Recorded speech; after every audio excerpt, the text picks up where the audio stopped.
संक्रांति प्रति वर्ष ये लोक हजार हजार लक्ष लक्ष लोक आस किंतु रास्तार सुविधा ना जल सुविधा ना आलुर सुविधा ना कौन सुविधा ना सरकार कौन आखि दृष्टि पड़ूना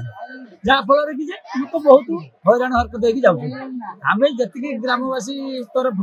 जी साहय करने कथा से व्यक्त अन्य किसी ना लोक मैंने बहुत हैरान हरकत जाऊँ जदि सरकार आखि दृष्टि पड़ता ताले गोटे पर्यटन केन्द्र बहुत भल रकम महत्व ठाकुर गोटे बासस्थल अच्छी पांडव घर आगुरी पांडव मैंने बहुत अज्ञात बास रोते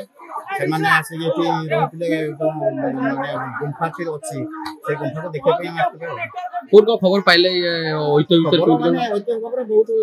दिन आम शुणी आसु पांडव मैंने घेरा करके रही गोटे पांडव घेरा केमी लगे आसी बहुत सुंदर लगे बहुत सुंदर आमे आसी एडी मेला देखा पई पहाड़ चढ़ी बहुत बढ़िया लागला समस्त फैमिली हमर कोन देखे एठी अपन केते वर्ष ला आसु कोन सुविधा टाइम में आसी कोन केमिति लागु छै अपन बहुत बढ़िया लागला।